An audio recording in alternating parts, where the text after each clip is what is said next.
नमस्कार। आज हम पढ़ेंगे बीए फर्स्ट ईयर के फर्स्ट पेपर हिंदी साहित्य के इतिहास के अंतर्गत हिंदी साहित्य के इतिहास की लेखन परंपरा एवं काल विभाजन। तो हम इस दिशा में आगे बढ़ते हैं। हिंदी साहित्य के इतिहास की लेखन परंपरा का जो आरंभ है वो फ्रेंच भाषा के कवि गार्सा द तासी के ग्रंथ इस्तवार द ला लिटरेच्यूर हिंदुस्तानी से माना जाता है। इन्होंने इस ग्रंथ की रचना सन 1839 ईस्वी में की। यह ग्रंथ फ्रेंच भाषा में लिखित ग्रंथ है और इसमें इन्होंने कवियों के जो जीवन वृत्त प्रस्तुत किए हैं, कवियों का जो परिचय प्रस्तुत किया है वह अंग्रेजी वर्ण क्रमानुसार प्रस्तुत है। इसी श्रृंखला को आगे बढ़ाते हुए दूसरा नाम आता है शिव सिंह सेंगर का। शिव सिंह सेंगर ने ग्रंथ लिखा शिव सिंह सरोज 1883 ईस्वी में। इनका योगदान अत्यंत महत्वपूर्ण है। इनका ग्रंथ जो शिव सिंह सरोज है उसकी प्रमुख विशेषता यह है कि हिंदी भाषा में लिखा गया यह प्रथम हिंदी साहित्य के इतिहास का ग्रंथ है, क्योंकि इससे पूर्व जो ग्रंथ मिलता है गार्सा द तासी का इस्तवार द ला लिटरेच्यूर हिंदुस्तानी वह फ्रेंच भाषा में था, जबकि शिव सिंह सेंगर ने शिव सिंह सरोज की रचना हिंदी भाषा में की। इस ग्रंथ में इन्होंने लगभग 1000 कवियों के जीवन वृत्त प्रस्तुत किए हैं और इन्होंने जो कवियों के विवरण प्रस्तुत किए हैं वह अकारादि क्रम में प्रस्तुत हैं। जबकि गार्सा द तासी के इस्तवार द ला लिटरेच्यूर हिंदुस्तानी में वही कवियों का जो विवरण था अंग्रेजी वर्ण क्रमानुसार प्रस्तुत था और वो फ्रेंच भाषा में रचित था। जबकि शिव सिंह सेंगर का शिव सिंह सरोज जो ग्रंथ है यह हिंदी भाषा में लिखित प्रथम इतिहास ग्रंथ है और यह 1000 कवियों का जीवन वृत्त हमें देता है और इसके अंतर्गत इनमें जो कवियों का विवरण मिलता है वो अकारादि क्रम से प्रस्तुत है। इसी परंपरा के अंतर्गत अगला नाम आता है जॉर्ज ग्रियर्सन का। जॉर्ज ग्रियर्सन ने अपने ग्रंथ The Modern Vernacular Literature of Northern Hindustan की रचना सन 1888 ईस्वी में की। यह ग्रंथ Royal Asiatic Society of Bengal पत्रिका के विशेषांक के रूप में लिखा गया और यह ग्रंथ अंग्रेजी भाषा में लिखित ग्रंथ है। इसकी भाषा अंग्रेजी है। इस ग्रंथ में इन्होंने इसकी प्रमुख बात यह है कि इस ग्रंथ में इन्होंने पहली बार नामकरण व काल विभाजन का प्रयास किया। इससे पूर्व जो ग्रंथ मिलते हैं गार्सा द तासी का, शिव सिंह सेंगर का शिव सिंह सरोज, इनमें नामकरण व काल विभाजन की दिशा में कोई प्रयास नहीं किया गया। सर्वप्रथम नामकरण व काल विभाजन की दिशा में जो प्रयास मिलता है वो जॉर्ज ग्रियर्सन का मिलता है। इसी परंपरा के अंतर्गत अगला नाम आता है मिश्र बंधुओं का। मिश्र बंधुओं ने मिश्र बंधु विनोद नामक ग्रंथ की रचना की। यह 3 भाई थे, श्याम बिहारी मिश्र, सुखदेव बिहारी मिश्र और गणेश बिहारी मिश्र। इन्होंने मिश्र बंधु विनोद नामक ग्रंथ की रचना की। यह ग्रंथ 4 भागों में उपलब्ध है, जिसके 3 भागों की रचना सन 1913 में हुई और चौथे भाग की रचना 1934 में हुई। इस ग्रंथ में सर्वप्रथम काल विभाजन का एक व्यवस्थित प्रयास सामने आता है, देखने को मिलता है और इसमें मिश्र बंधु ने लगभग 1000 से अधिक 5000 तक के कवियों को प्रामाणिक जीवन वृत्त के साथ प्रस्तुत किया है। इसमें इन्होंने लगभग 5000 कवियों के प्रामाणिक जीवन वृत्त प्रस्तुत किए हैं और आचार्य रामचंद्र शुक्ल ने भी अपने इतिहास ग्रंथ में इन्हीं कवियों के जीवन वृत्त को लिया है। ये इतने प्रामाणिक रहे कि आगे चलकर आचार्य रामचंद्र शुक्ल ने अपने इतिहास ग्रंथ में इन्हीं कवियों के जीवन वृत्तों को लिया है। मिश्र बंधु ने हिंदी साहित्य के इतिहास में काल विभाजन के क्षेत्र में एक व्यवस्थित प्रयास प्रस्तुत किया। इसी परंपरा को आगे बढ़ाते हुए अगला नाम आता है आचार्य रामचंद्र शुक्ल का। उनके इतिहास ग्रंथ का नाम है हिंदी साहित्य का इतिहास। इसकी रचना उन्होंने 1929 में की। यह ग्रंथ नागरी प्राचारिणी सभा काशी के द्वारा प्रकाशित हुआ। हिंदी शब्द सागर की भूमिका के रूप में। यह ग्रंथ सबसे पहले 1928 में हिंदी साहित्य का विकास के नाम से लिखा गया और उसके बाद 1929 में हिंदी साहित्य का इतिहास के नाम से प्रकाशित हुआ। इसमें आचार्य रामचंद्र शुक्ल ने मिश्र बंधुओं से कवियों के प्रामाणिक जीवन वृत्तों को लेकर लिखा है और इसके साथ ही साथ मिश्र बंधुओं से तो इन्होंने कवियों के जीवन वृत्त लिए ही हैं, इसके साथ साथ श्याम सुंदर दास की हिंदी कोविदमाला, वियोगी हरि की ब्रजमाधुरी सार और रामनरेश त्रिपाठी की कविता कौमुदी से भी कवियों के जीवन वृत्तों को लेकर इसमें प्रस्तुत किया है। और इसी ग्रंथ के अंतर्गत इन्होंने बताया कि साहित्य जनता की चित्तवृत्ति का परिणाम है। इनके अनुसार जैसी जनता की चित्त की वृत्ति होती है, जैसे जनता के चित्त के भाव होते हैं, मन के भाव होते हैं, उसी के अनुरूप ही साहित्य का सृजन होता है। तो ये था हिंदी साहित्य की इतिहास की लेखन की परंपरा, जो कि गारसा दत्तासी से आरंभ हुई। इन्होंने फ्रेंच भाषा में ग्रंथ लिखा। उसके बाद शिव सिंह सेंगर का नाम आया, जिन्होंने हिंदी भाषा में शिव सिंह सरोज की रचना की। उसके बाद जॉर्ज ग्रियर्सन का नाम आता है, जिन्होंने the Modern Vernacular Literature of Northern Hindustan ग्रंथ लिखा और नामकरण व काल विभाजन के क्षेत्र में पहली बार प्रयास किया। उसके बाद मिश्र बंधु का नाम आता है। मिश्र बंधु ने मिश्र बंधु विनोद की रचना की और इन्होंने कवियों के जो प्रामाणिक जीवन वृत्त प्रस्तुत किए, इनकी प्रामाणिकता इतनी थी कि आगे चलकर आचार्य रामचंद्र शुक्ल ने अपने इतिहास ग्रंथ में इन्हीं कवियों के जीवन वृत्तों को लिया। और अंत में हमने पढ़ा आचार्य रामचंद्र शुक्ल के बारे में। इनके ग्रंथ का नाम है हिंदी साहित्य का इतिहास। यह ग्रंथ नागरी प्रचारणी सभा काशी के द्वारा हिंदी शब्द सागर की भूमिका के रूप में प्रकाशित हुआ और हिंदी साहित्य की लेखन परंपरा में अत्यंत महत्वपूर्ण योगदान देता है। इसके बाद हम आगे बढ़ते हैं हिंदी साहित्य के इतिहास का काल विभाजन।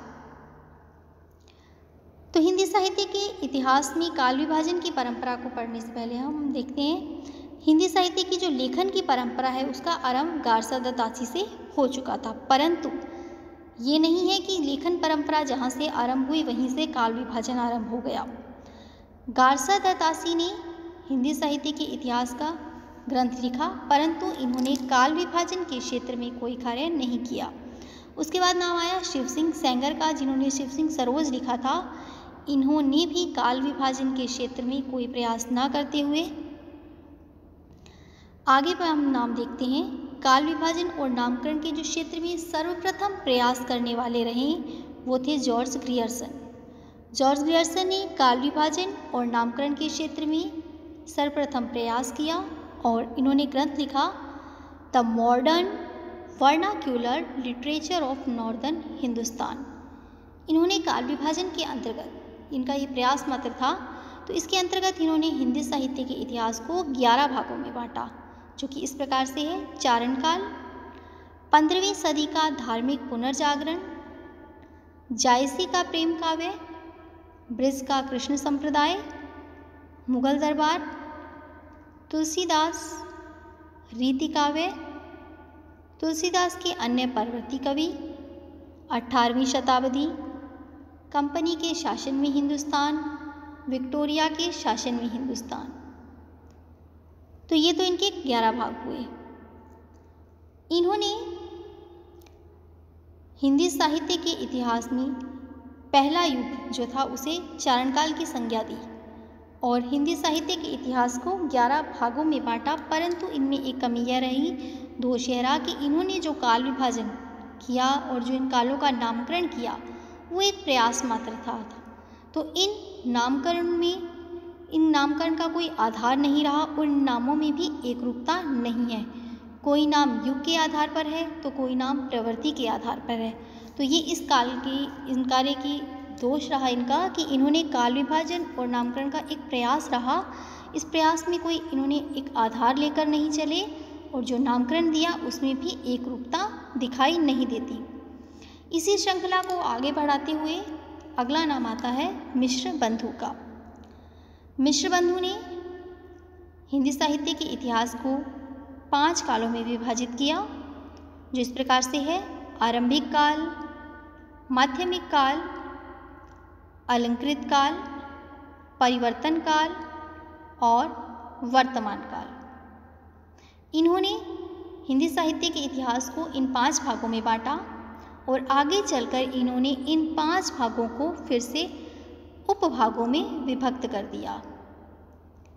इनके काल में अलंकृत काल जो नाम मिलता है, तीसरे काल का नाम अलंकृत काल नाम ये शब्द है, यह है रीतिकाल के लिए। तो हम इनके बारे में ये कह सकते हैं कि मिश्र बंधु ने रीतिकाल के लिए अलंकृत काल शब्द का प्रयोग किया, रीतिकाल को अलंकृत काल की संज्ञा प्रदान की। हम आगे इसी दिशा में बढ़ते हैं। काल विभाजन के क्षेत्र में जो व्यवस्थित प्रयास हम देखें तो उसमें नाम आता है आचार्य रामचंद्र शुक्ल का। आचार्य रामचंद्र शुक्ल ने हिंदी साहित्य के इतिहास को पहले 3 भागों में बांटा और फिर आगे चलकर इसके 4 भाग कर दिए। इन 3 भागों के नाम इस प्रकार से हैं: वीरगाथा काल, जिसे इन्होंने आदिकाल भी कहा, मध्यकाल और आधुनिक काल। वीरगाथा काल की समय सीमा देखें तो संवत 1050 से संवत 1375 तक का जो समय है वो वीरगाथा काल कहलाया।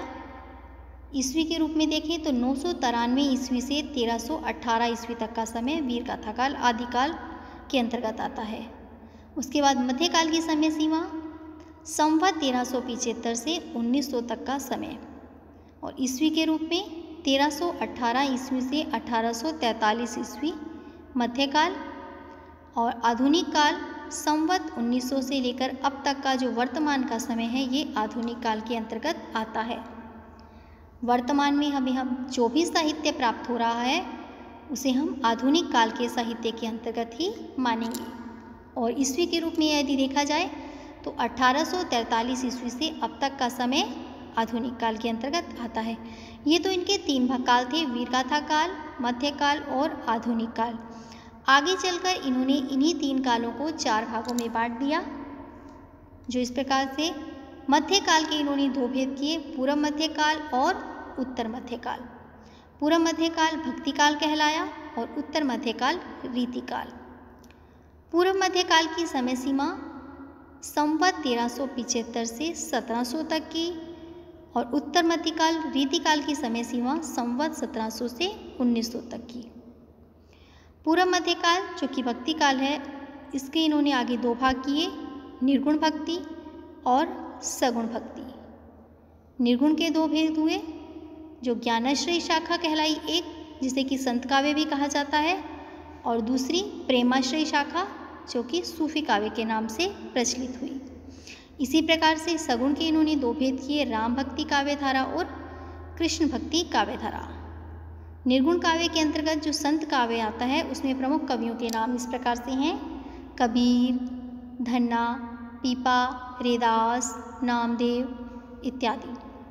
और सूफी काव्य जिन्होंने प्रेम के द्वारा ईश्वर प्राप्ति के मार्ग तक ये पहुँचे हैं, ईश्वर प्राप्ति की है, तो इसमें प्रमुख नाम आता है मलिक मोहम्मद जायसी, कुतुबन, मंजन, उस्मान इत्यादि कवियों के नाम आते हैं।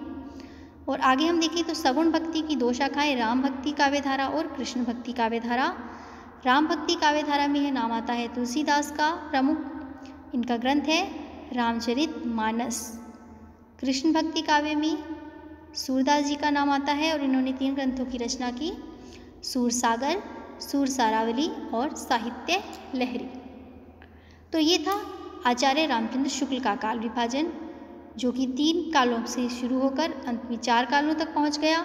इन्होंने प्रारंभ में इसके 3 भाग किए और फिर से 4 भागों में बांट दिया।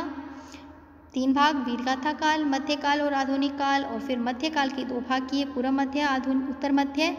पूर्व मध्य भक्ति काल कहलाया, उत्तर मध्यकाल रीतिकाल कहलाया, और भक्ति काल की 2 शाखाएं हुई: निर्गुण भक्ति और सगुण भक्ति। निर्गुण के 2 भेद हुए: संत काव्य धारा जो कि ज्ञानाश्रयी भी कहलाई, और सूफी काव्य धारा जो प्रेमाश्रयी कहलाई। सगुण भक्ति, राम भक्ति काव्य धारा और कृष्ण भक्ति काव्य धारा।